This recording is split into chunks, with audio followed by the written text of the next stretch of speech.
Aku matiin komennya. Terima kasih buat semua yang udah nonton. Sorry kalau dimatiin komennya, jangan baper, biar semuanya juga bisa ngelihat materi dengan baik ya. Oke, aku start dari IHSG dulu dan aku start dari market dulu. Kocak. Kalau capek paksain aja Miss. Oke, gak capek aku. Kemarin tuh capek gara-gara nge-gym. Yuk kita mulai ya. Yang di tok-tok yang di teh aku share chart di IGOI. Kita start dari IHSG. Harap bersabar sedikit karena malam hari ini saya nggak ada mouse-nya. Nggak ada mouse. Laptopku nggak ada mouse. Untungnya touchscreen. Keren kan? Oke, ini IHSG. IHSG sideways. Udah biasa. Gak usah dipikir ya IHSG-nya ya. Yuk kita lihat USD IDR. Gimana kabarnya? Rupiah kita terhadap dolar Amerika. Kalau dilihat dalam rentang waktu pendek, dia kelihatannya sideways kayak gini. Aku ganti gambarnya. Di sini yang beberapa waktu lalu ada resistance sakral yang susah dijebol. Ini berhubung udah dijebol, aku hapus semuanya yang kotak-kotak yang ada di sini. Nah, sebenarnya ini bentuknya USD IDR kayak gini. Ini patternnya nih ngeri-ngeri sedap. Ngeri-ngeri sedapnya gimana? Ini bentuk flag. Flag itu adalah pattern bullish continuation, tanda kelanjutan arah naik. USD-nya mau naik lagi kah? Ya, tapi belum tentu terjadi juga lah Bapak Ibu ya. Pattern bullish continuation itu belum tentu 100% dia bakalan breakout juga. Kenapa? Karena harus melihat gambar yang lebih besar di market ya. Jadi harus melihat gambaran yang lebih besarnya. Gambaran yang lebih besarnya itu apa? Kita lihat di sini. Gambaran yang lebih besar di market apa? Kalau gambaran kecilnya kalian cuma pakai technical, lihat di IGOI, gambaran kecilnya tuh USD-nya bakalan bentuknya kayak flag atau pendant kayak gini. Ini tanda kelanjutan arah naik. Jika sampai dia breakout, ya aku taruh di sini. Jika sampai dia breakout ya ini di 16 ribuan 658 targetnya. Tapi kalian tenang dulu aja, belum tentu dia breakout. Kalau dia sampai breakout naik sampai ke sini, impactnya ya pasti IHSG turun. Saham-saham perbankan gede itu juga bakalan turun sih teman-teman, gitu ya. Jadi tapi nggak perlu terlalu khawatir. Kenapa? Karena kita lihat yuk time frame yang lebih gede nih ya, monthly chart ya. Jadi ini agak-agak ribet dikit karena nggak pakai mouse, aku harus pakai jari kayak gini. Keren kan ya? Tapi agak ribet dikit, jujur buatku agak ribet dikit. Pattern flagnya itu apakah akan terkonfirmasi akan breakout atau enggak? Belum tentu. Sekarang kita lihat monthly chart dari US dollar. US dollar itu penting banget diperhatiin ya. Jadi penting banget diperhatiin.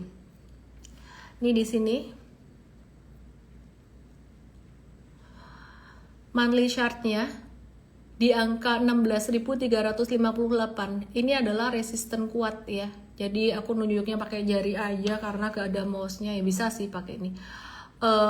Resistance kuat banget. Ini level tertinggi di 2024 kemarin tuh di 3 Januari. Tertingginya di 16.474. Terus kemudian level tertingginya di 20 April kemarin itu di 16.738. Ya, jadi tertingginya di 16.738 di situ.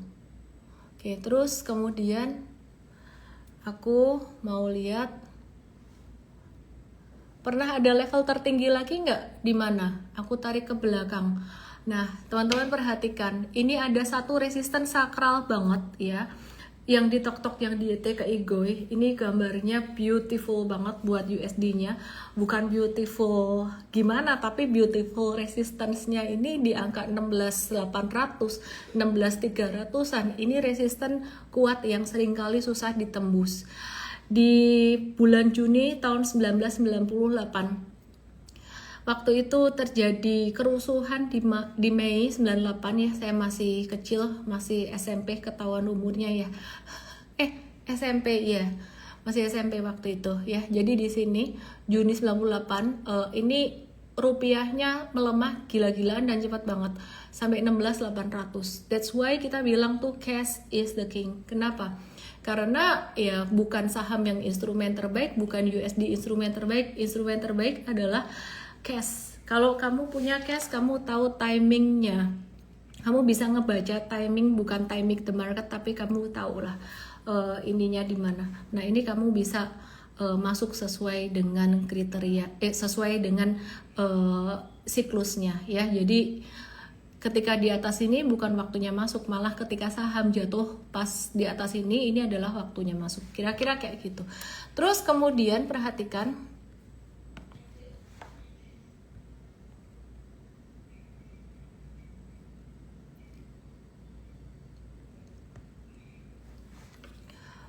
di sini.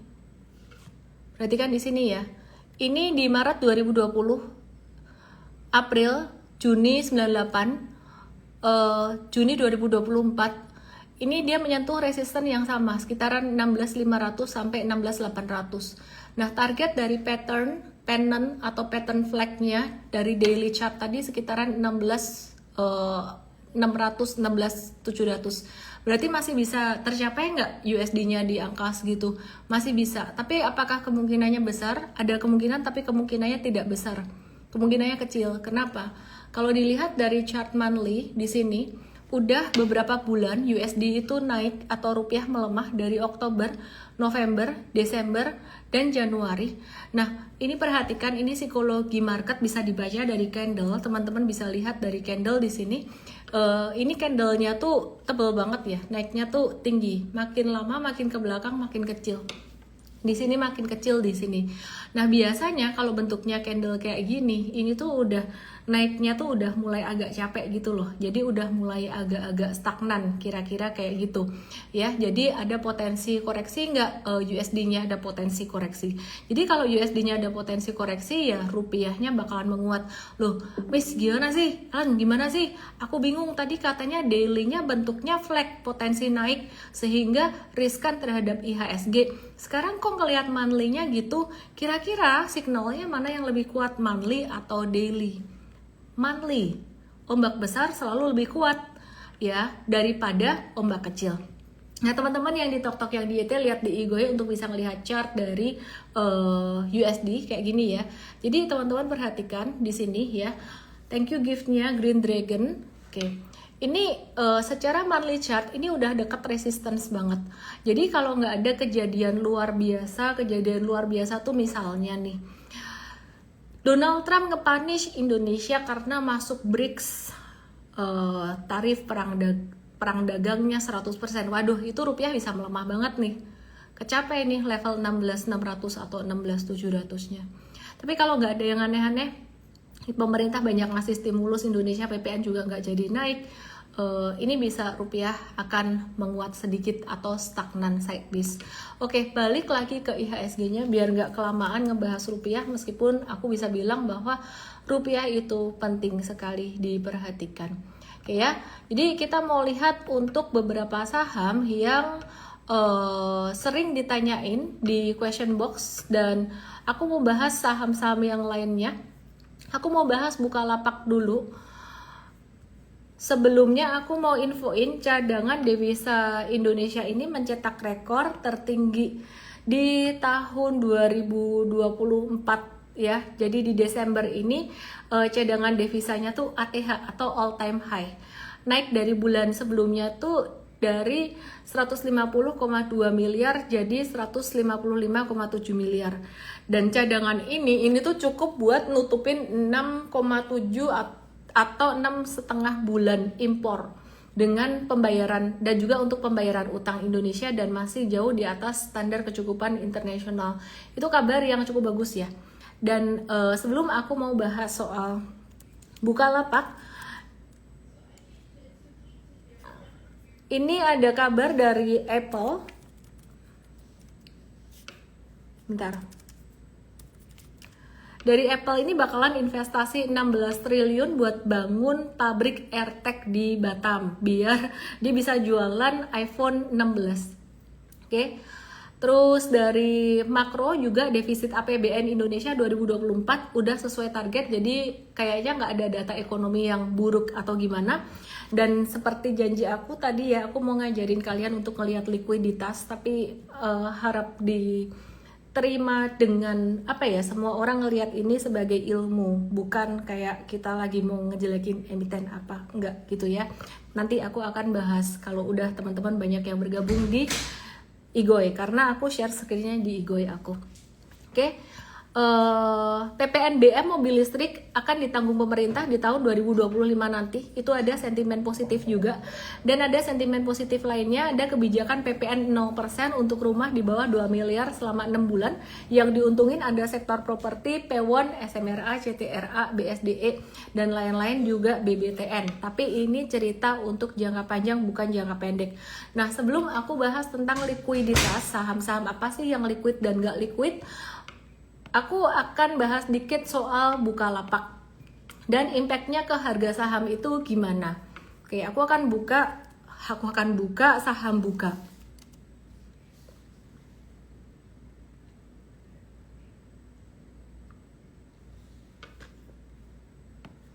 CEO-nya keluar beberapa bulan kemarin. Mungkin karena ini, mungkin karena dia udah tahu, saya nggak ngerti juga dan nggak cari tahu. Karena nggak penting.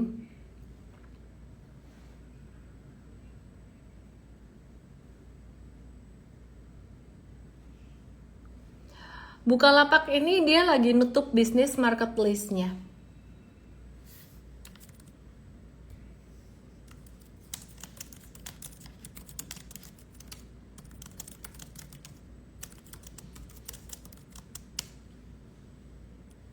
Ya, jadi dia lagi buka tutup, aneh ya, Bukalapak lagi tutup bisnis marketplace-nya. Jadi gimana dong impact-nya ke depan? Tanggal 1 Februari 2025, ini fitur add produk baru bakalan dinonaktifkan. Tanggal 9 Februari 2025 itu hari terakhir melakukan order. Dan hari terakhir pesanan pada tanggal 2 Maret 2025 itu diproses penjual, 14 Maret resmi ditutup, jadi ada prosesnya. Terus aku mau share sumber pendapatan Buka. Jadi segmen marketplace di dalamnya aku mau share di Igoy ya. Gambarnya sumber pendapatan Buka ya. Jadi segmen marketplace di dalamnya ini ada produk virtual dan fisik. Tapi dari perusahaan belum ada informasi keterbukaan mengenai kinerja di segmen ini. Oke, aku mau kasih lihat gambarnya. Bukalapak itu dapat income dari mana aja kalau dia nutup bisnis marketplace-nya. Ini sumber pendapatan Bukalapak ya. Jadi 51% ya, ini dari marketplace 1,8 triliun. Terus kemudian 49% ini online to offline 1,7 triliun. Ya, jadi hampir 50% lah, 50-50, hampir 50-50 lah. Nah, jadi kalau misalkan teman-teman perhatikan di sini, ini tuh sebenarnya impactnya gimana ke Bukalapak? Impactnya sangat signifikan sekali ya. Jadi kalau misalkan teman-teman perhatiin di sini, impactnya sangat signifikan sekali kalau Bukalapak dia nutup ya marketplace-nya dia gitu. Terus kalau dilihat hari ini ada penjualan dengan volume transaksi yang lumayan tinggi. Ya, jadi kita akan mereview untuk Bukalapak ini, akan ada potensi untuk review sell mungkin ya. Jadi kita lihat sikon dulu nih. Oke, sebentar aku bukain satu presentation atau PowerPoint aku.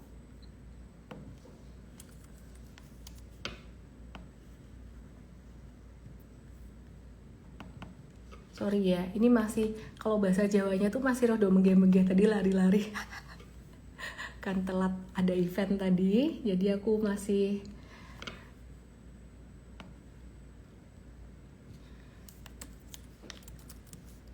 ada event, terus cepat-cepat mau nge-live. Ya, jadi tadi aku udah kasih lihat sumber pendapatan Bukalapak 51% dari marketplace itu ngefek banget signifikan. Terus kalau kita perhatiin per hari ini candle-nya. Nah, teman-teman yang di TokTok yang di YT boleh ke Igoy, aku akan share untuk bagaimana cara membaca likuiditas. Perhatikan di sini.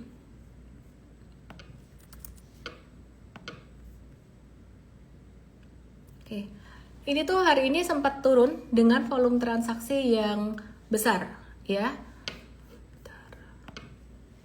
Ini sempat turun dengan volume transaksi yang besar. Tapi kemudian dia naik lagi pas di supportnya. Ya, apakah ini potensi buy, better wait and see dulu ya. Karena sentimen hari ini adalah sentimen negatif. Ya, teman-teman yang ada di TokTok, yang ada di YT boleh ke Igoyu untuk bisa lihat chartnya Bukalapak. Jadi intinya hati-hati. Terus batasi resiko jika kapan? Jika breakdown dari 114. 117 breakdown sebenarnya udah batasi resiko, tapi 114 tuh toleransi terakhir. Breakdown dari situ batasin resiko ya. Terus kalau misalkan habis batasin resiko ternyata dia naik, ya jangan ngomel. Namanya juga kita mengantisipasi resiko tuh kayak kamu beli asuransi. Kalau misalkan beli asuransi ternyata kamu nggak sakit atau nggak mati, masa iya marah? Beli alat pemadam kebakaran, rumahnya nggak kebakaran, rugi nih saya beli alat pemadam kebakaran. Mindsetnya nggak kayak gitu ya. Oke. Terus kemudian aku mau langsung aja bahas beberapa saham yang tadi aku tulis. Ini dari tim aku ya, per hampir jam 4 tuh, ini saham-saham yang dimention oleh warga Igoy channel aku. Jadi di Igoy channel kita ada diskusi tentang likuiditas, dan ini adalah saham-saham yang diminta mereka untuk cek likuiditasnya gitu loh. Jadi mungkin nggak bisa semuanya karena banyak banget, dan ini saham yang contohnya tuh lumayan apa ya, lumayan hype gitu loh. Kenapa? Karena saham ini tuh banyak ditransaksiin teman-teman belakangan ini tuh di sosmed, lumayan rame. Gimana aku mau ngomongnya ya, banyak dibahas lah sama teman-teman influencer. Tapi saya bukan mau mengkritik atau mengkritik lah apapun, siapapun ya, siapa sih saya gitu loh. Intinya kita bisa beda agama lah. Beda agamanya gimana? Agama saya bukan agama saham yang likuiditas kecil, kira-kira kayak gitu. Tapi kita saling menghargai lah. Kalau ada yang memang mau kayak gini ya nggak apa-apa. Cuan ini saham yang dia naik sekitaran 100% dalam sebulan terakhir. Jadi kalau dilihat kayak gini, kita mau belajar ya. Malam hari ini ada edukasi penting. Tapi saya harap disikapi dengan bijaksana. Jangan ada yang tersinggung. Ini kan sahamku, saham yang dibahas sama siapa, atau ini apalagi emiten, jangan sampai tersinggung. Kita di sini ngebahas tentang mekanisme market ya. Jadi ini cuan itu sekarang lagi di resistance emang, tapi dari bulan Desember kemarin ini kalau aku bisa tarik garis sampai sekarang naiknya 109%. Kongret yang udah cuan di sini. Tapi aku justru berhati-hati. Kenapa? Ya, kamu mau bilang aku konservatif atau gimana sih? Terserah. Kenapa? Karena aku menggunakan ilmuku ini ya, jadi aliran agama sahamnya Ellen May ini ya, karena pengalaman aku dari tahun-tahun sebelumnya kan, lebih baik kamu belajar dari kesalahan saya daripada kamu belajar dari kesalahan kamu sendiri gitu loh. Dari kesalahan orang lain itu kan lebih hemat ya. Lihat di Igoy teman-teman, ini adalah bid offer ya, bid offernya kecil. Salah nggak trading ini? Trading itu nggak ada benar salah. Ada orang yang trading ini cuan, untung. Lo memang naik. Saham yang bid offernya kecil itu gampang naik dan gampang turun. Ajari logikanya gimana? Yang di Igoy channel pasti udah ngerti karena udah dikasih tabel ini. Oke, bentar ya, ini agak ribet karena harus setengah layar biar ininya pas. Anyone ada yang bisa bantu aku nggak sih? Hide film strip. Oke, cakep, dia bisa hide ya di sini ya. Oke, perhatikan di sini, jadi kelihatan lebih jelas. Ini bidnya dikaliin lot dikali 100, karena satu lot tuh 100 lembar saham. Teman-teman lihat di Igoy, ini adalah cara untuk kamu bisa menghitung likuiditas dengan cara yang paling simple, gampang banget untuk menghindari pump and dump. Ya, oke. Sekali lagi saya nggak lagi mengkritisi orang yang trading ini, yang namanya cuan ya, untung saham naik silahkan aja. Tapi saya lebih mengantisipasi resikonya. Ini lotnya segini dikali bidnya segini, nominalnya 128 juta doang. Nah, ini bid adalah harian beli. Kalau kalian udah trading saham pasti ngerti. Buat bikin saham ini turun dari 13.825 jadi 13.600, itu butuh duit cuma hanya sekitaran 822 juta aja. Gampang nggak? Gampang banget. Banyak nggak orang punya duit segitu? Banyak. Oke. Terus mau naikin saham ini gimana? It's very easy. Mau naikin saham ini dari 13.825 jadi 1400, 9 sampai 10 level. Kalian lihat di Igoy, aku jarang banget share edukasi yang sedalam ini di live ya. Tapi I think it's very important buat kalian memahami apa itu likuiditas. Buat mau naikin ini segini, butuh duit berapa? 800 jutaan aja. Mungkin Anda berpikir, saya kan trading cuma ratusan ribu Miss ya. Aku nggak peduli ya. Di sini tuh likuiditasnya berapa. Yang penting aku cuan. Yang penting aku untung. Boleh. Punya pemikiran seperti itu, boleh. Syaratnya apa? Syaratnya kamu tuh nggak boleh masukin duit percentage uang yang kamu masukin di sini tuh sebagian besar dari hartamu. Tetap harus pakai otak, jangan cuma pakai perasaan. Banyak orang hilang dari saham. Kenapa? Karena mereka pakai perasaan, pakai nafsu. Terus kamu mesti ngelihat chart juga. Ini memang bisa ditechnicalin, Miss. Udah naik cepet hun, nanti ini paling juga dijebolin resistance-nya. Gampang nggak jebolin ini resistance-nya? Oh, very easy. Dia mau naik 200%, 300% naik terus, itu gampang banget. Ya masih bisa naik nggak? Ya bisa. Bisa turun nggak? Bisa. Ini suka-suka hati yang punya duit mau ngarahin kemana. It's very easy gitu loh. Sekali lagi saya bukan lagi mau ngejelekin atau mendiskreditkan saham tertentu, enggak. Ini mekanisme market gitu loh. Ya, jadi kalau kalian bilang, tapi aku untung kok di sini. Loh iyalah, masa nggak untung naik 100% kalau kamu masuk di sini. Oke. Hanya saya, kalaupun likuiditasnya kayak gitu, meskipun dia di posisi bawah di sini, Ellen nggak mau ya, itu agamaku. Itu caraku, sistemku. Kamu kalau misalkan mau masuk di sini, ya nggak apa-apa, aku tidak akan menjelekkan atau mengkritisi kamu. Tapi kalau kamu belajar pada saya, ya cara saya begini, aku kasih tahu gitu aja. Ada kok influencer lain yang ngajak beli di sini. Untung nggak? Untung. Lo Ellen nggak aja. Kan bisa untung Len. Kan kamu kinerjanya nanti kalah. Aku bukan soal kinerja kalah kok. Aku soal dalam jangka panjang, kita tuh bisa survive di market. Problemnya di market itu bukan soal untung. Untung itu gampang. Beginner's luck is very easy. Tapi kamu bisa survive di market. Masih ada nggak di market? 10 tahun lagi. Dan cuan loh. Ya, itu yang susah. Oke, dan aku harap, aku berdoa teman-teman semuanya dan teman-teman influencer yang lain tuh juga panjang umur di market. Oke, sekarang kita ke saham yang lain biar nggak terlalu berat di saham ini. Nanti dikira aku lagi ngejelekin saham siapa, ntar ada yang tersinggung lagi, aku dikirimin buzzer.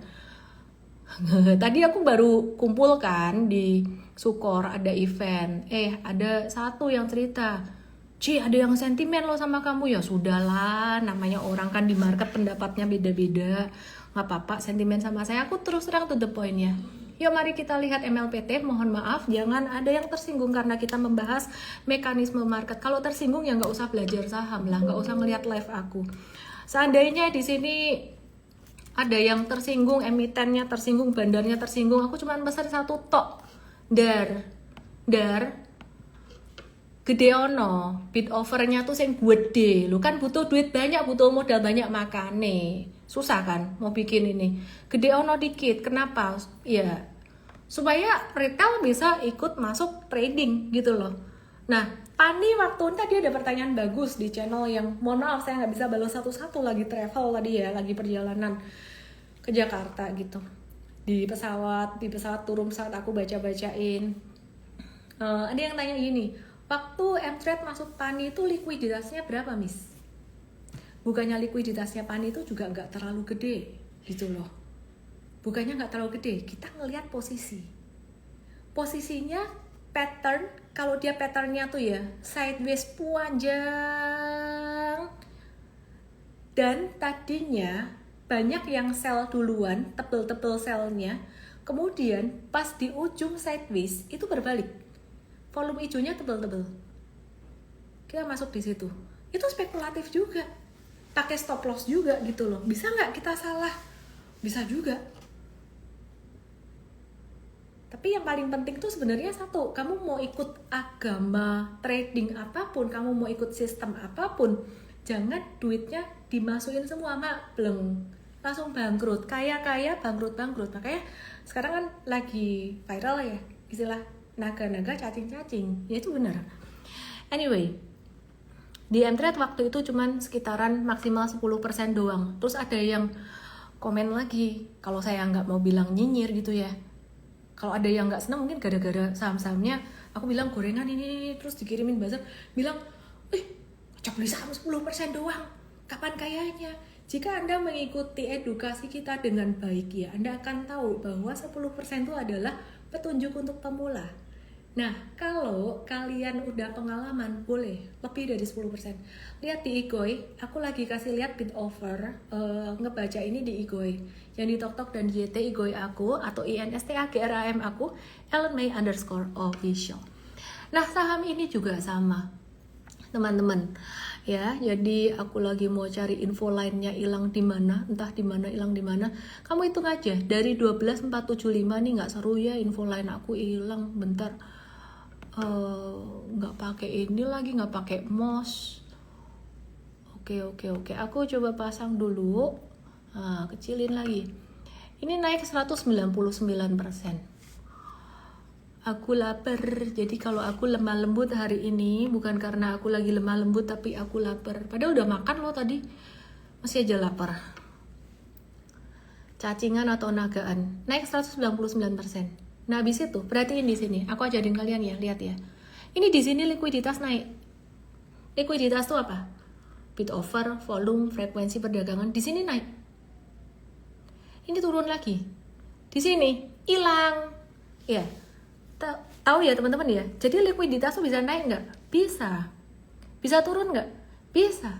Ini naik. Nah, pas di sini ini bid offernya tuh tebel. Ini itu tuh kalian lihat di Igoi. Kalau nggak di Igoi nggak kelihatan. Mohon maaf, aku nggak bisa share di TokTok, ntar kena ban, di YT aku repot. Ini tebel, bid offernya juga tebel, transaksi tebel, ini tipis. Agamaku gitu. Kalau ada sebelah yang agamanya beda, suka trading kayak gini, ya kita toleransi antar umat beragama saham. Orang saham sama saham bisa ribut gara-gara ajaran beda. Ya kalau kalian lagi di tempat ibadah saya yang di IG live saya ini tempat ibadah saham ya maksudnya ya. Ya ini ajaranku kayak gini gitu loh. Aku gak mau saham yang lotnya tuh cuman kecil-kecil kayak gini. Ini ya, cepat naiknya cepat turun. Loh tapi kan aku tradingnya aku warga satu lot. Yo karepmu lah. Kalau kamu lagi gabut, ya mau lucu-lucuan, warga satu lot yo karepmu lah. Ini loh, gampang, Dar. Kamu mau jadi bandar. Rakyat kecil bisa nggak jadi bandar? Remah-remah rengginang bisa, gampang. Coba lihat ke Igoi. Igoinya @ellen_may_official. Kamu punya duit cepet tio aja 100 juta bisa jadi bandar kok. Caranya gimana? Aku bukan ngajarin kalian ya, ini malah jadi terinspirasi nanti. Nih ya, scalping kayak ginian. Goreng dewe bisa, gampang. Tapi jangan, ya saya nggak mau ya. Ya tidak ahli menggoreng lah. Kalau ada yang mau mempelajari ilmunya mungkin ya kalian mau jadi spesialis goreng-goreng saham ya janganlah sebaiknya. Ini lihat nih ya, 3 lot, sauprit gini. Dibeli. Nah, ini cepet tiao tok lah, naik berapa level? 1 2 3 4 5 6 7 8 9 10 level. Gampang toh? Saya kalau mau iseng nih ya, saya rekomen ini saham A ini ya. Saya nggak mau sebut nama emiten lah, karena fokusnya bukan itu. Meskipun tadi nama emiten kelihatan. Beli nih, kenapa? Tak beli dulu lah, dikit. Tak beli dulu lah. Misalnya aku beli dulu di 18.900, aku beli dulu. Beli saham ini yuk, scalping yuk, kenceng. Wah. Masuk tuh orang-orang, tak masukin lagi, tak beli dikit beli terus. Aku punya duit cepet tiao aja bisa naikin ini. Begitu ada yang masuk di atas, nyangkut di atas, jualan. Loh jualannya gimana? Ya jualannya tinggal jualan. Misalkan punya modal 18.100 ya, jualan guyur, jualan terus, dihabisin barangnya, jualan. Modal 18.700, profit taking ya cuan dikit gak apa-apa. Ya kayak gitu loh cara kerjanya BD kecil-kecil gitu loh. Jadi kamu bisa nggak jadi BD? Bisa, tapi jangan bercita-cita dari BD ya. Ini contoh saham yang likuiditasnya kecil. Pertanyaan, kalau gitu aku boleh trading dengan saham yang likuiditas berapa gede sih? jangan sampai yang lotnya cuma 1, 2, 3 lot ya. Ini ya kalau likuiditas kayak gini buat aku sih kurang. Loh Miss, aku tuh beneran loh, aku tradingnya cuma 1, 2, 3 lot loh Miss. 1, 2, 3 lot kan buatmu ya. Ini buat BD ini sangat kecil sekali. Mau diguyur dihabisin sampai ARB 3 kali berturut-turut pun gampang banget gitu loh. Jadi aku lebih ngelihat ke resikonya di situ. Dan kalau kalian melihat kondisi seperti ini, sebenarnya saham di Indonesia yang mohon maaf banget ini bakalan menyinggung banyak orang kata-kataku ini. Yang likuiditasnya sehat untuk kita trading atau investasikan itu tidak banyak. Maka dari itu kita punya Trade Galaxy, kita punya Stock Universe atau bahasa di luar Stock Universe. Saya bikin namanya Trade Galaxy. Ketika kita bikin Trade Galaxy ini gak banyak, makanya trading tuh isi, investing lebih isi lagi gitu loh. Oke ya, nah sekarang lihat ini. Sorry banget nama emitennya kelihatan, aku nggak sentimen. Suatu hari emiten ini dia likuiditasnya bagus ya, aku mau kok masuk ke sini. Sorry ya emiten ya, jangan ada yang tersinggung di sini. Tapi kalau ada yang tersinggung pun ya wis karepmu. Lah aku kan mengedukasi ya, strategiku kayak gini gitu loh. Ini aku cuma cerita, kalau gue gini, kalau kamu beda ya nggak apa-apa. Agamaku ini, agamamu itu ya kita toleransi, saling menghormati. Tapi kalau aku lagi di rumahku atau di dalam tanda kutip tempat ibadahku alias di IG live-ku atau di M-Trade-ku ya aku ngomonginnya ya ajaranku gitu aja sih. Ini naik 550%. Oke, terus kemudian turun di sini. Ya, 36%. Oke ya. Terus perhatikan yang di sini yang aku mau kasih lihat kalian. Ini likuiditasnya hilang. Nah, ini lagi proses apa? Ini naik, terus ini sideways. Ini bagus ada sidewaysnya daripada nggak ada sama sekali. Ini yang jual retail remah-remah rengginang. Big money-nya belum jualan. Nah, kapan big money-nya jualan? Kalau udah kelihatan merah tebel kayak gini. Gampang toh? Ya. Terus perhatiin di sini. Oh, kalau gitu di sini akumulasi lagi. Hijau tebel. Sabar dulu. Di sini gimana? Bisa jadi nggak ini akumulasi lagi? Bisa jadi.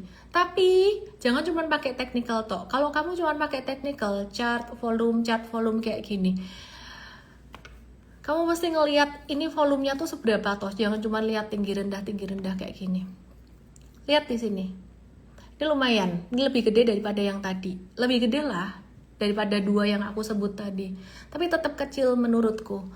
Ini buat turunin 3 floor aja, 1, 2, 3 ya. Ini butuh duit sekitaran mungkin 300 jutaan aja gitu. Kalau mau ngejatuhin 10 floor 1,6 M aja per hari ini ya. Besok ini bisa berubah gitu loh. Ini kalau mau naikin sampai 10 level ini juga butuh uang 1,6 M doang. That's very easy. Maka dari itu kalau kalian tanya saham kayak gini gampang naiknya nggak? Yo gampang naiknya, cepet. Tadi ketika saya edukasi teman-teman hal yang sama di Igoi Channel, saya tuh kaget loh. Kaget aku. Aku kan bikin Q&A toh, yang aku jawab di live malam hari ini. Mohon maaf tidak semua question aku bisa cover juga ya. Aku kasih contoh-contoh aja. Masih ada ketika aku edukasi kayak gini. Ini kan artinya kan kalau caranya aku nggak mau saham yang likuiditinya terlalu kecil. Ada loh yang nanya gimana caranya trading saham gorengan. Aku langsung kayak ngelus dada. Untung nggak ngelus perut ya. Ngelus perut mah bahaya. Ya hati-hati gitu aja. Oke ya. Terus pegas apa? Oke, sih sabar. Koreksi tajam ini malam. Sebentar. Oke, udah cukup lah. Aku nggak perlu membahas lebih banyak emiten. Semakin banyak emiten yang aku bahas akan semakin banyak yang tersinggung. Tidak hanya emitennya, tapi mungkin jika ada influencer lain yang bahas. Jadi tadi pagi tuh aku ngebahas cuan tuh bukan karena siapa bahas ini atau itu. Karena memang kemarin malam aku pesan sama tim aku. Pagi-pagi cariin aku saham yang naik tapi likuiditasnya kecil dan mereka kasih itu. Oke, paham ya? Oke, sekarang pertanyaannya, saham apa sih yang lagi potensial? Saham apa yang lagi potensial? Saham apa yang lagi bagus? Kalau boleh jujur, dalam jangka pendek buat trading saat ini kita masih dalam kondisi wait and see. Yang ditunggu apa? Donald Trump mau dilantik tanggal 20 Januari nanti. Itu satu. Yang kedua yang ditunggu adalah laporan keuangan full year 2024. Ya, jadi laporan keuangan full year 2024 itu akan impactful banget. Beberapa yang menarik ya dari sektor komoditas metals, Antam dan Tin. Sekali lagi kita kalau bicara fundamental itu bukan berarti langsung tercermin di pergerakan harga saham jangka pendek karena Tinsnya malah turun dalam jangka pendek. Jadi kita wait and see dulu. Aku mikir-mikir ujung-ujungnya kalau trading aku cuman percaya chart yang di depan mataku. Karena kalau kita percaya sentimen-sentimen kayak gitu, itu time frame-nya kadang-kadang lama, kadang-kadang cepat. Ujung-ujungnya kita ngelihat apa yang di depan kita, itu aja. Oke ya, kita mau review saham Indi karena kalau bicara saham aktif ya tadi yang aktif saham-saham gak liquid kayak DAS, Keju, IELTS kira-kira kayak gitu. Oke ya, aku mau bahas Indi. Indi gimana kabarnya? Menarik banget Indi hari ini. Disclaimer buat teman-teman semuanya, ini bukan rekomendasi beli. Kenapa? Karena kalau aku nggak mau kasih rekomendasi buy di live supaya teman-teman belajar. Aku kasih edukasinya kalian belajar. Oke, Indi ini per hari ini dia membentuk pattern inverse head and shoulders. Di sini handle-nya kecil artinya bagus. Dan hari ini dia naik dengan volume transaksi tinggi. Tapi sekali lagi tetap teman-teman harus hati-hati dengan resiko fluktuasi. Ini saham trading bukan saham investing. Kira-kira dia bakalan kemana arahnya? Ya, aku akan kopas garis ini. Berhubung aku nggak pakai mouse, jadi ya rada-rada berantakan sedikit gambarku ya.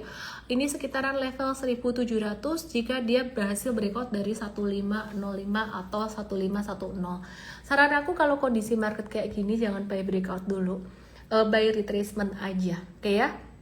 Oke, terus kemudian selain Indi, hari ini yang menarik ada saham BMRI. Saham BMRI itu gimana? Hari ini ada naik dikit ya, ada naik dikit di sini dengan volume transaksi yang cukup lumayan. Kayaknya nih aku melihat investor besar melihat BMRI ini udah cukup murah gitu. Nah untuk BBRI sendiri bagaimana kondisinya? BBRI sendiri kemarin saya udah bahas tentang fundamentalnya beberapa hari yang lalu, bicara tentang cost of creditnya dia yang tinggi dibandingkan dengan 3 saham perbankan besar lainnya. Dan laba dari Himbara, bank-bank besar Himbara ini cuma 1 digit di 2024 kemarin gitu loh ya. Jadi di 2024 sampai kuartal ketiga kalau nggak salah ya, jadi cuma 1 digit. Jadi returnnya emang beda sama BCA. Soal BCA aku bahas lagi nanti. Nah sekarang perhatikan BRI ini. BRI ini dia cost of creditnya masih tinggi. Kesimpulannya masih bakalan stagnan gitu loh. Jadi dalam jangka pendek masih bakalan stagnan. Apa yang membuat cost of credit tinggi? Aku udah sempat bahas. UMKM itu banyak yang gagal bayar. Ya, jadi kenapa gagal bayar? Karena dulu dikasih relaksasi sama pemerintah pada masa pandemi, tapi kemudian sekarang udah nggak ada relaksasi lagi. Jadi banyak kredit macet. Nah, cost of credit itu adalah biaya yang dikeluarkan oleh bank untuk mengcover kerugian akibat kredit macet atau non-performing loan gitu loh. Nah, jadi nanti dengan barangkali semoga ya dengan dikasihnya pembebasan pajak, pemutihan hutang dari pemerintah ya, pemutihan hutang untuk UMKM, petani dan nelayan itu akan membantu BRI dan membantu perusahaan financing atau leasing. Itu akan sangat terbantu sekali ya. Jadi perhatikan ini bukan trading atau investing recommendation. ADMF itu performanya juga akan kebantu dengan kebijakan pemerintah ya, Adira gitu. Cuman belum tentu langsung tercermin ke harga sahamnya. Oke. Nah, BRI juga sama. BRI akan membaik jika UMKM ini udah mulai bisa dia bayar utang dengan lebih baik lagi. Kapan? Tunggu nanti stimulus dari pemerintah itu mulai berasa impactnya tuh mungkin butuh beberapa bulan lah, kira-kira kayak gitu. Dan itu akan membuat kepercayaan asing untuk kembali ke sini, kira-kira gitu ya. Oke, terus BRI hari ini ada hijau-hijau dikit sekitaran level 4000. Dan kalian yang bukan mental investing, yang mindsetnya trading, sebaiknya nggak usah sentuh ini karena kamu bakalan PT. Jadi BRI ini bukan saham trading, ini saham investing. kurang lebih kayak gitu teman-teman semua. Aku mau bahas buat saham yang lain juga. Aku mau cek question PTBA, BRMS, bentar ya, PTBA, BRMS, sebentar.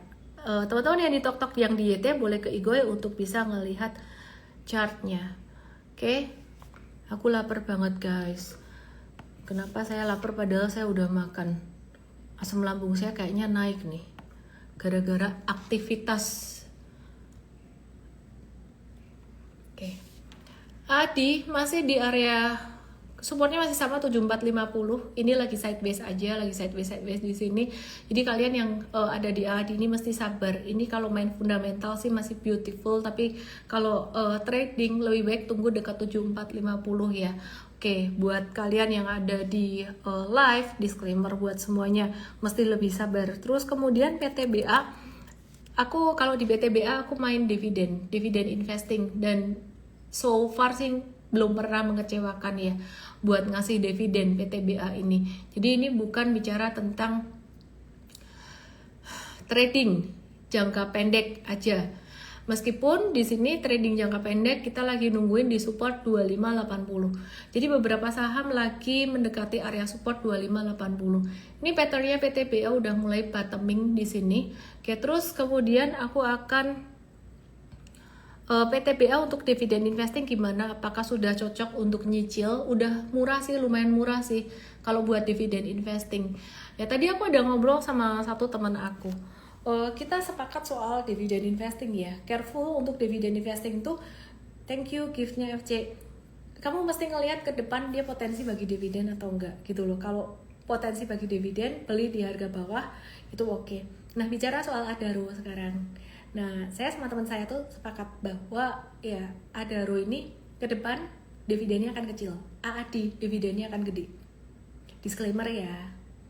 Kalau hitung-hitungan dari saya dan teman-teman itu sekitaran bisa 17% yieldnya.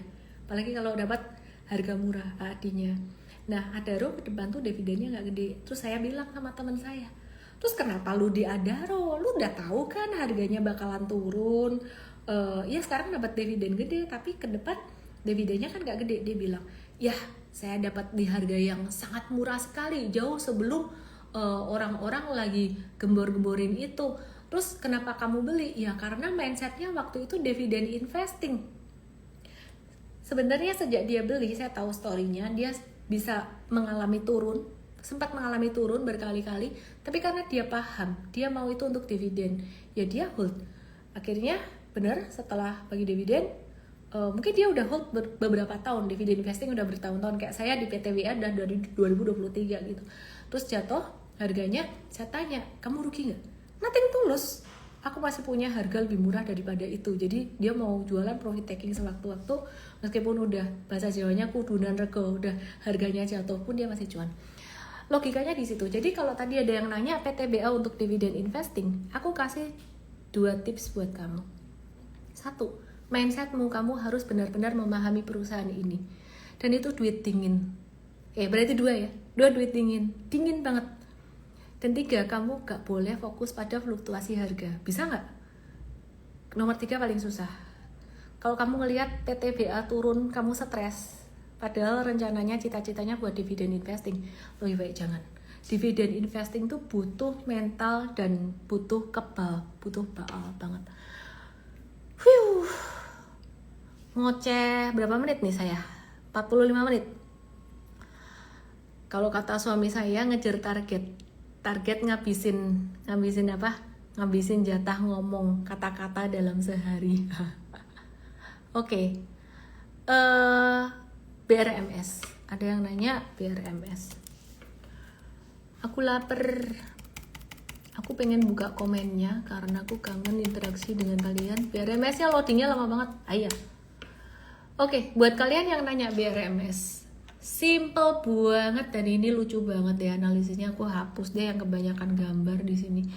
Halah iki wis tidak berlaku gambarnya. Oke, aku cuman sisain 1 garis aja. Tuh, jariku gendut amat ya, mau hilangin yang biru ini loh. Kok kena yang ini terus? Ya sudahlah, cuekin aja lah birunya. Oke, aku cuman mau sisain 1 garis merah ini aja, yang di tok-tok, yang di YT ke Ikoi. Sisain 1 garis ini, kena resistance ini, nurut di sini. Oke, jadi kesimpulannya gimana kalau BRMS, wait and see kalau mau beli ini. Aku masih watch dia. Potensial nggak?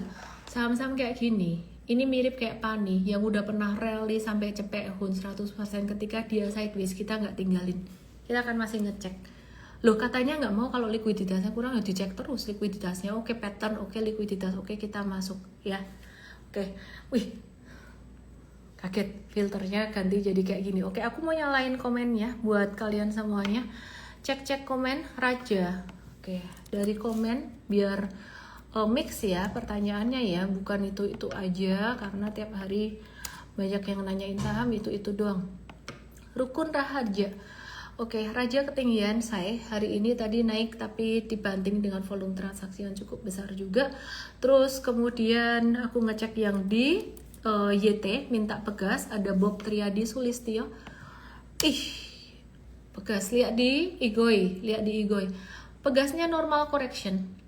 Jadi setelah naik 3 hari yang lalu di tanggal ini, oke aku kecilin dulu, ini nggak kelihatan. Kayaknya lo gak pakai mouse itu. Pokoknya kemarinnya lagi itu berarti 2 hari yang lalu ya. Setelah naik dengan volume transaksi yang tinggi, ini dia ada normal correction. Ya, jadi ini normal correction aja. Karena koreksinya dengan volume transaksi yang kecil, nggak terlalu gede volume transaksinya. Oke, terus kemudian yang di Igoi aku belum bisa ngeliat lagi chatnya. Nah ini Dede lagi, dia nanya gems itu termasuk yang itu ya? Termasuk yang gemes apa? Gemes minyaknya tinggi gitu loh. Kok gemes yang ini sih? Gems yang Indonesia, gemes deh. Careful ya, hati-hati ya di sini ya. Kalau naik kurangin posisi aja. Oke, terus kemudian kalau pas kalian udah jualan dia makin naik lagi pas lagi disereng-sereng ya jangan salahin saya lah. Kan saya kan fokusnya manage resiko gitu loh.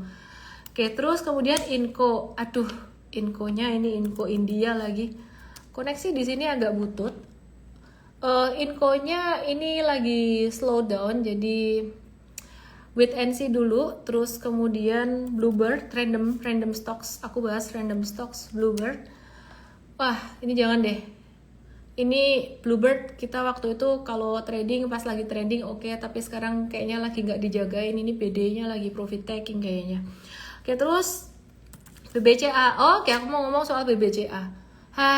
Mohon maaf ya temanku. Nih ya, BBCA kan kemarin sempat di 94, 95, 25 terendahnya. Oke, aku cuma ngomong satu hal. Mumpung filternya cetar banget ini. Aku matiin dulu sebentar sebelum aku bahas saham yang lainnya. Nggak sekali doang aku ngedenger dan ngebaca BBCA itu sama beberapa trader terutama scalper dibandingin sama saham-saham gorengan. Jadi sekali lagi saya mohon maaf banget, aku nggak enak banget ngomong ini sama teman-temanku, sahabat-sahabatku yang ngebahas itu. Ya aku tahu kamu punya agamamu sendiri. Ini konteksnya aku lagi ngejelasin tentang agama tradingku, agama investasiku di rumahku, followerku. Jadi aku bukan lagi mengkritisi kamu atau jelekin kamu. Mohon maaf banget ya.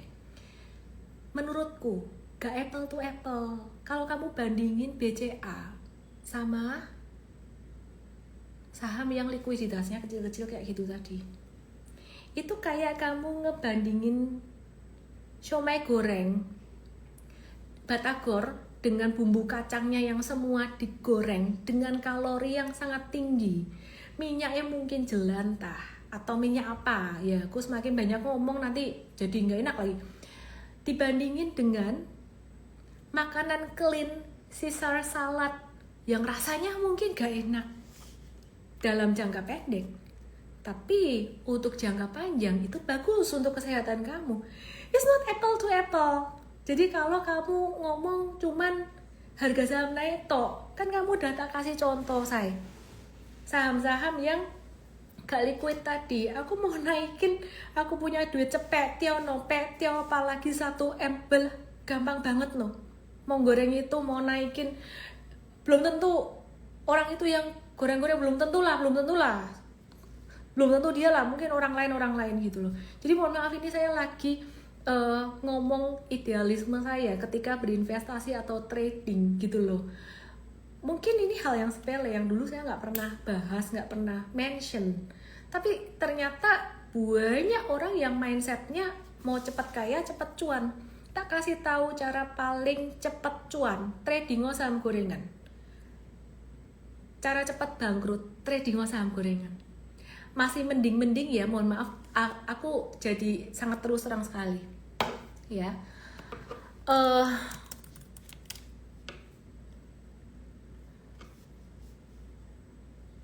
Being very straightforward masih lebih mending. Ini jangan disalahartikan, lebih baik tidak. Being very straightforward, kalau sama-sama ngerti cara trading ya, mendingan trading meme coin atau altcoin daripada saham gorengan Indonesia. Kenapa? Karena size-nya kebanyakan lebih gede, meskipun ada juga meme coin atau altcoin yang kecil. Tapi aku kasih tahu, kalau kalian gak ngerti cara analisis, jangan masuk ke situ. Jadi mesti ngerti cara analisis dulu. Paham ya teman-teman semuanya ya? Jadi BCA gak bisa dicampur-campurin, di-compare sama saham-saham kayak gitu tadi itu. Aku kayak mau nangis aku. Mau nangisnya mau ngomong enggak. Kalau ngomong aku menyinggung temanku karena yang ngomong. Mohon maaf ya temanku. ASI dong Miss, ASI banyak yang nanya. Oke, aku bahas ASI ya. Oke. Orang tuh kalau udah seneng di satu bidang ya, punya idealisme. Dan idealisme itulah yang membuatku bertahan. Istilah kata, aku kalau ketemu siapapun, emiten, ketemu MM atau market maker, ya wes kita temenan makan aja, nyoto aja, gak kerjasamaan. Oke, ASII, BTC ntar tak bahas. Oke ya, ASII breakdown, trader, chop, ya trader siap-siap batasi resiko. Oke. Investor lain cerita. Is it an investing recommendation for ASI? 1. Pangsa pasar bisnis model. 2. Profitabilitas. 2. Manajemen perusahaan. 3. Profitabilitas. 4. Valuasi. Orang kripto bilang DYOR. Do your own research. Oke? Di Invest akan dibahas teman-teman semuanya ya. Semoga apa yang aku bagikan buat kalian bisa bermanfaat. Asalia Putra nanya, BCA jadinya gimana Miss? Akhirnya gimana? Masih sama. Buat long term investing itu masih DCA. DCA itu kamu ngumpulin dikit-dikit boleh, tapi Alan nggak DCA. Karena aku ngerti baca market, aku akan masuk BCA banyak kalau pas dia jatuh gede. Kira-kira itu aja. Cetar hidungnya, filternya cetar. Semoga bisa bermanfaat semuanya. Saya Ellen May, salam profit. Selamat malam. Oh ya, jangan lupa ya, tanggal 25 ada webinar Invest Start, DM aku aja itu untuk belajar investasi saham jangka panjang. Aku lapar banget, jadi aku mau makan. Udah selesai live malam hari ini. Terima kasih hadirin yang terhormat.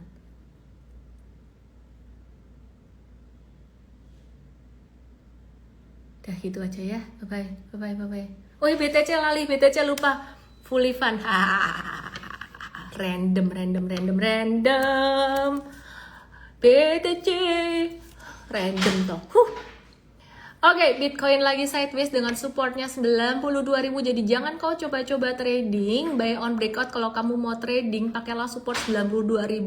Tapi take profit resistance-nya kamu pakai yang intraday, jangan pakai yang daily. Profit takingnya kemungkinan sekitaran 95 sampai 96. And be very careful di sini. Meskipun dia sempat jebolin lagi 100.000 dan heboh di luar sana, tapi sebenarnya BTC ini kalau kamu mau lihat gambarnya kayak gini, sorry aku gedein dulu chartnya. Iki gambarnya head and shoulders. Head and shoulders. Tau gak head and shoulders?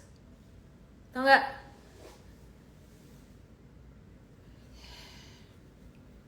Dah, good night. Love you. Mwah. Bye. Bitcoin Ci katanya naik 1,6 miliar. Waduh, jangan pakai katanya dong. Do your own research. Bye, bye-bye.